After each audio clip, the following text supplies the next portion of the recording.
ದೂರವಾಣಿ ಸಂಪರ್ಕದಲ್ಲಿ ಮಾಜಿ ಶಾಸಕರಾದ ಸುರೇಶ್ ಗೌಡ್ರು ಸರ್ ನಮಸ್ಕಾರ. ಈ ಆಡಿಯೋದ ಅಥೆಂಟಿಸಿಟಿ ಬಗ್ಗೆ ಈಗಲೂ ಕೂಡ ಪ್ರಶ್ನೆ ಇದೆ. ಅದನ್ನ ಗಮನದಲ್ಲಿ ಇಟ್ಕೊಂಡೇ ನಿಮ್ಮ ಹತ್ರ ಒಂದಷ್ಟು ಮಾಹಿತಿಗಳನ್ನ ತಿಳ್ಕೊಳ್ಬೇಕು ಅನ್ನೋ ಪ್ರಯತ್ನ ರಿಪಬ್ಲಿಕ್ ಕನ್ನಡ ಮಾಡ್ತಿದೆ ಸರ್. ನೀವು ನಿಮಗೆ ಗಮನಿಸಿರಬಹುದು ಇದನ್ನ ದೇವರಾಜೇಗೌಡರು ಆರೋಪ ಮಾಡ್ತಿರೋದು, ಶಿವರಾಮೇಗೌಡರು ಹಾಗೆ ಡಿ.ಕೆ. ಶಿವಕುಮಾರ್ ಅವರು ಮಾತನಾಡಿದ್ದಾರೆ ಅಂತೇಳಿ. ಇದರಲ್ಲಿ ಅಮಿತ್ ಶಾ ಅವರ ಹೆಸರು ಪ್ರಸ್ತಾಪ ಆಗುತ್ತೆ. ಹಾಗೆ ದೇವೇಗೌಡರು ಸ್ಯೂಸೈಡ್ ಮಾಡ್ಕೊಂಡಿಲ್ಲ ಯಾಕೆ ಅನ್ನೋ ಮಾತುಗಳನ್ನ ಆಡ್ತಾರೆ ಅಂತ ಹೇಳಲಾಗ್ತಿದೆ. ಇದನ್ನೆಲ್ಲ ಗಮನಿಸಿದಾಗ ಪೆನ್ ಡ್ರೈವ್ನ ಪ್ರಕರಣದಲ್ಲಿ ರಾಜಕೀಯ ಎಷ್ಟು ಬೆರ್ತ್ ಹೋಗಿದೆ ಅಂತ ಹೇಳಿ ತಮಗನಿಸ್ತಿದೆ? ಇದರ ಮೂಲ ಉದ್ದೇಶ ನಮ್ಮ JDS ಪಕ್ಷವನ್ನ ಸಂಪೂರ್ಣವಾಗಿ ನಾಶ ಮಾಡಬೇಕು ಅಂತಕ್ಕಂಥದ್ದು. ಈ ದೇಶದ ಪ್ರಧಾನಮಂತ್ರಿಗಳ ಗೃಹ ಮಂತ್ರಿಗಳ ಹೆಸರಿಗೆ ಕಳಂಕ ಅಂತ ತರಬೇಕು. ಜೊತೆಗೆ ನಾವೇನು ಇವತ್ತು NDA ಸೇರಿದ್ದೀವಿ, NDA ಇಂದ ನಮ್ಮನ್ನು ಏನಾದ್ರೂ ಮಾಡಿ ಹೊರ ಹಾಕಿಸ್ಬೇಕು ಅಂತಕ್ಕಂಥ ಸಂಚು. ಇದು ಒಂದು ರೀತಿಯ ರಾಜಕೀಯ ಭಯೋತ್ಪಾದನೆ ಅಂತಕ್ಕಂಥದ್ದೇ ಸಂದರ್ಭದಲ್ಲಿ ನಾನು ಹೇಳ್ಬೋದು. ಇದರ ಜೊತೆಗೆ ಕುಮಾರಸ್ವಾಮಿ ಅವರೇ ಹೇಳಿದ್ರು ಅಂತ ಕೂಡ ಈ ಆಡಿಯೋದಲ್ಲಿ ಕೇಳೋಕ್ ಸಿಗ್ತದೆ. ಅಗೇನ್ ಅದಕ್ಕೋಸ್ಕರ ಇವತ್ತು ಬೆಳಿಗ್ಗೆ ನಾನು ಪತ್ರಿಕಾಗೋಷ್ಠಿ ನಡೆಸಿದಂತ ಸಂದರ್ಭ ಹೇಳಿದ್ದೇನೆ, ದೇವರಾಜೇಗೌಡನ ಪ್ರಾಣಕ್ಕೆ ಕುತ್ತಿದೆ. ಇದನ್ನ ಏನೋ ಮಾಡಿ ಯಾರ್ದೋ ತಲೆ ಮೇಲೆ ಹಾಕ್ಬೇಕು ಅಂತ ಇವ್ರದ ಅರ್ಲಿಯರ್ ಪ್ಲಾನ್ ಇದೆ. ಈಗ ಏನ್ ಪ್ಲಾನ್ ಮಾಡ್ಕೊಂಡಿದೆ, ಇದು ಸಂಪೂರ್ಣವಾಗಿ ಸರ್ಕಾರನೇ ಇನ್ವಾಲ್ವ್ಮೆಂಟ್ ಆಗಿರೋದ್ರಿಂದ ಇವರಿಂದ ಈ SITನೋ ಇಲ್ಲ ಲೋಕಲ್ ಪೊಲೀಸ್ ಯಾವುದೇ ಕಾರಣಕ್ಕೂ ನ್ಯಾಯ ಸಿಗೋದಿಲ್ಲ ಅಂತಕ್ಕಂಥದ್ದು ನಮ್ಮೆಲ್ಲರ ಅಭಿಪ್ರಾಯ. ಈಗ ನಾಳೆ ದಿನ ಡಿ.ಕೆ. ಶಿವಕುಮಾರ್ ಅವರು ಹೇಳ್ಬೋದು, ಇನ್ ಕೇಸ್ ಅವರದ್ದೇ ಆಡಿಯೋ ಅಂತ ಪ್ರೂವ್ ಆದ್ರೆ ಸರ್ಕಾರದ ಭಾಗವಾಗಿ ಸಾಕ್ಷಿಗಳನ್ನ ಸಂಗ್ರಹಿಸ್ಲಿಕ್ಕೆ ನಾನು ಮಾತನಾಡಿದೆ ದೇವರಾಜೇಗೌಡರ ಹತ್ರ, ಹೀಗೆ ಹೇಳೋ ಸಾಧ್ಯತೆ ಇದೆಯಲ್ವಾ ಅಂತ. Who is he to collect the evidences? Is he investigation officer? Who is he? Who authorized him to collect? ಹಾಗಾದ್ರೆ ಯಾವ ಉದ್ದೇಶದಿಂದ ಮಾತನಾಡಿರಬಹುದು? ಇವರಿಗೆಲ್ಲ ಗೊತ್ತಿತ್ತು ಏನೇನ್ ಮಾಡ್ಬೇಕು, ಇದಕ್ಕೆಲ್ಲ ಪೂರಕವಾಗಿ ಪ್ಲಾನ್ ಮಾಡಿದ್ರ. ಉದ್ದೇಶ ಒಬ್ಬ ಮಂತ್ರಿ ಆದವ್ರಿಗೆ ಸಾಕ್ಷಿ ಕಲೆಕ್ಟ್ ಮಾಡ್ತಕ್ಕಂತ. ನಡಿ ಈಗ ಶುರು ಮಾಡೋಣ.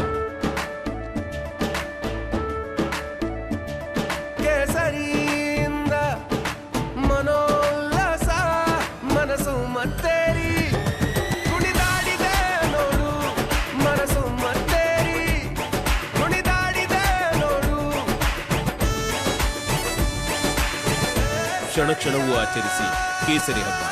ವಿಮಲ್ ಬಾಯಲ್ಲಿ ಹೇಳಿ ಕೇಸರಿ. ಅವಶ್ಯಕತೆ ಏನಿದೆ? ಇಲ್ಲಿ ಯಾರ್ಯಾರ ಮಂತ್ರಿಗಳು ಎಷ್ಟು ಜನ ಸೇರಿದ್ದಾರೆ ಅದೆಲ್ಲ ಮುಂದಿನ ದಿನಗಳ ಸತ್ಯ ಹೊರಗಡೆ ಬರ್ತದೆ. ಒಂದಂತೂ ಮಾತು ಹೇಳ್ತೀನಿ, ದೇವೇಗೌಡರ ಕುಟುಂಬನ ಜಾತ್ಯತೀತ ಜನತಾದಳ ಪಕ್ಷವನ್ನ ಇವರು ಎಷ್ಟು ಮಟ್ಟಿಗೆ ಹಾಳು ಮಾಡಬೇಕು ಅಂತ ಹೊರಟು ಈ ಚುನಾವಣೆಯಲ್ಲಿ ಅದರ ಫಲಿತಾಂಶವನ್ನು ಪಡ್ಕೋಬೇಕು ಅಂತ ಅದಷ್ಟೇನೆ ಈ ಪಕ್ಷಕ್ಕೆ ಬ್ಯಾಕ್ ಫೈರ್ ಆಗ್ತದೆ. ಅವರು ಅದನ್ನ ನೋಡ್ಕೋಬೇಕಾಗ್ತದೆ. ಈಗ ಶಿವರಾಮೇಗೌಡರು ಅಂತ ಹೇಳಲಾಗ್ತಿದೆ ಧ್ವನಿ, ದೇವೇಗೌಡರು ಸ್ಯೂಸೈಡ್ ಮಾಡ್ಕೊಂಡಿಲ್ವಲ್ಲ ಇನ್ನು ಅಂತ ಹೇಳಿ ಮಾತನಾಡ್ತಾರೆ. ಏನೇ ಆದ್ರೂ ದೇಶದ ಪ್ರಧಾನಿ ಆಗಿದ್ದವರು ಜೋಕರ್ಗಳನ್ನ ಇಟ್ಕೊಂಡಿರ್ತಾರೆ. ಆ ಜೋಕರ್ಗಳು ಏನ್ ಕೆಲಸ ಮಾಡ್ಬೇಕಾದ್ರೂ ರೆಡಿ ಇರ್ತಾರೆ.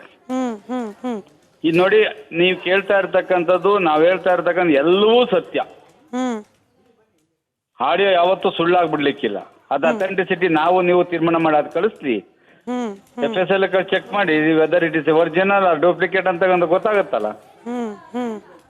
ಆದ್ರೆ ಈ ಸರ್ಕಾರ SIT ಮುಂದೆ ಇಟ್ಟುಕೊಂಡು ಸಂಪೂರ್ಣವಾಗಿ ಸಾಕ್ಷ್ಯಗಳನ್ನ ನಾಶ ಪಡಿಸ್ತಕ್ಕಂಥ ಕೆಲಸವನ್ನ ಮಾಡ್ತಾ ಇರ್ತಕ್ಕಂಥದ್ದು ಎಲ್ಲರ ಗಮನಕ್ಕೂ ಬಂದಿದೆ. ಸುರೇಶ್ ಗೌಡ್ರೆ, ಈ ಆಡಿಯೋ ಸತ್ಯವೇ ಆಗಿದ್ರೆ ಎಷ್ಟರ ಮಟ್ಟಿಗೆ ಡ್ರಾಬ್ಯಾಕ್ ಆಗುತ್ತೆ ಕಾಂಗ್ರೆಸ್ ಪಕ್ಷಕ್ಕೆ ಅಂತ ಹೇಳಿ ನಿಮ್ಮ ಅಂದಾಜು? ಕಾಂಗ್ರೆಸ್ ಪಕ್ಷಕ್ಕೆ ಈ MP ಚುನಾವಣೆ ಏನ್ ನಡೀತಾ ಇದೆ, ಲೋಕಸಭಾ ಚುನಾವಣೆ, ಇದರಲ್ಲಿ ಇಡೀ ದೇಶಾದ್ಯಂತ ಇದರ ಪ್ರಯೋಜನ ಪಡ್ಕೊಳ್ಬೇಕು ಅಂತಕ್ಕಂಥದ್ದು ಅವರ ಉದ್ದೇಶ.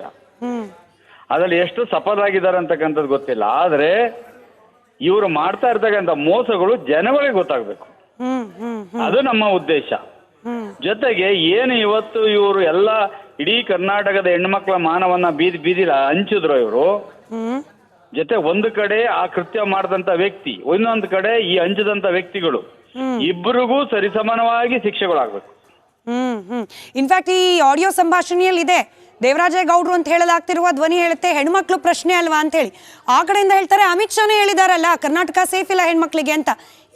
ಏನ್ ಸಂದೇಶ ಏನ್ ರವಾನೆ ಮಾಡ್ತಿದೆ ಈ ರೀತಿಯ ಸಂಭಾಷಣೆ ಅಂತ? ಇದು ಈ ಚುನಾವಣೆಗಿಂತ ಇದೇನು ನೆನ್ನೆ ಮೊನ್ನೆ ನಡೆದಿರ್ತಕ್ಕಂಥ ಸಂಚಲ. ಇದು ಬಹಳ ಒಂದು 5-6 ತಿಂಗಳಿಂದ ಸಂಚಲನ ಮಾಡ್ಕೊಂಡಿರ್ತಕ್ಕಂಥದ್ದು.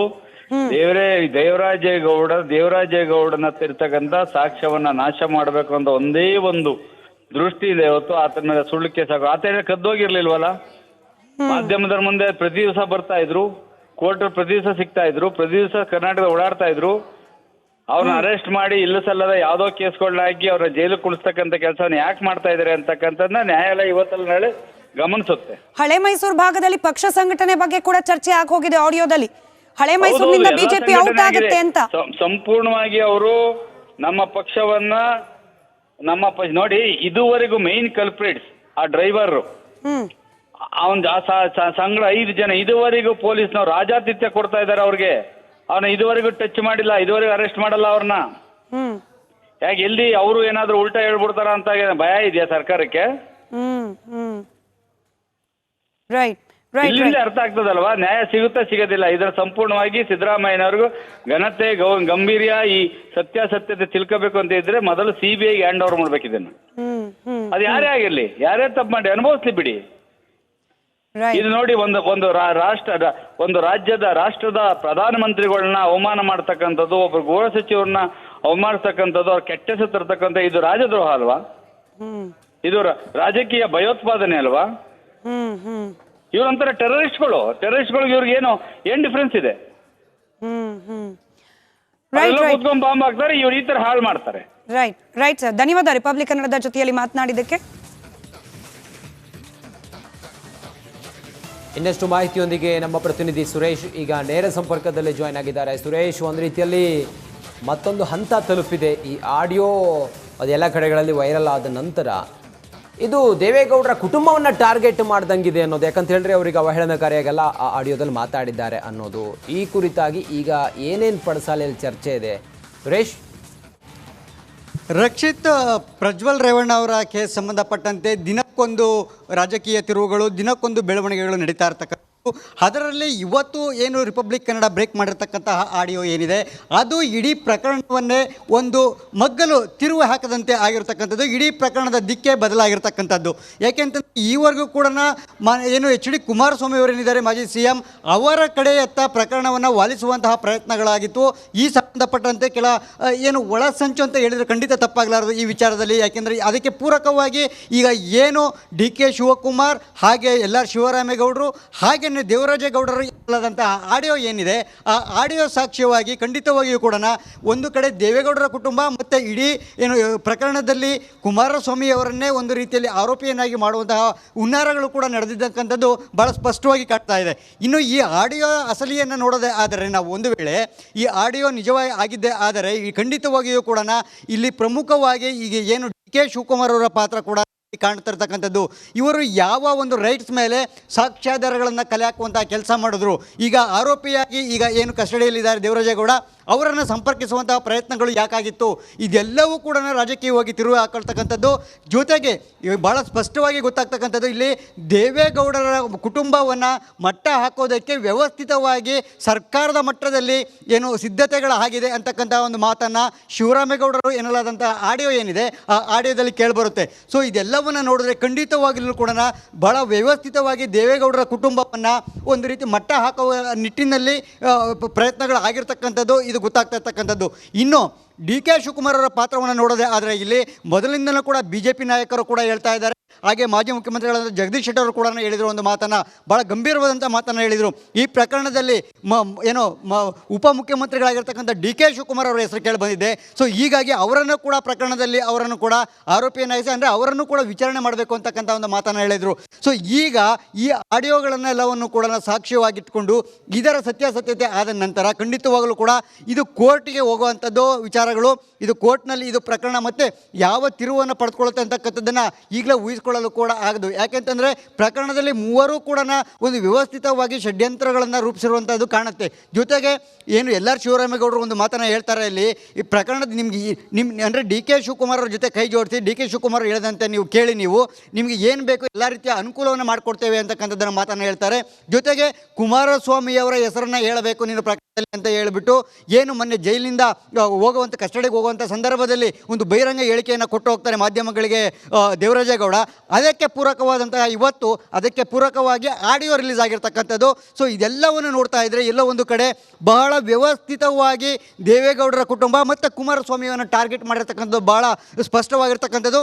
ಇದಕ್ಕೆ ಒಂದು ಪೂರಕವಾಗಿ ಹಿಂದೆ ರಿಪಬ್ಲಿಕ್ ಕನ್ನಡಕ್ಕೆ ಒಂದು ಎಕ್ಸ್ಕ್ಲೂಸಿವ್ ಸಂದರ್ಶನವನ್ನು ಕೂಡ ಕೊಟ್ಟಿದ್ದರು ಅಮಿತ್ ಶಾ ಅವರು.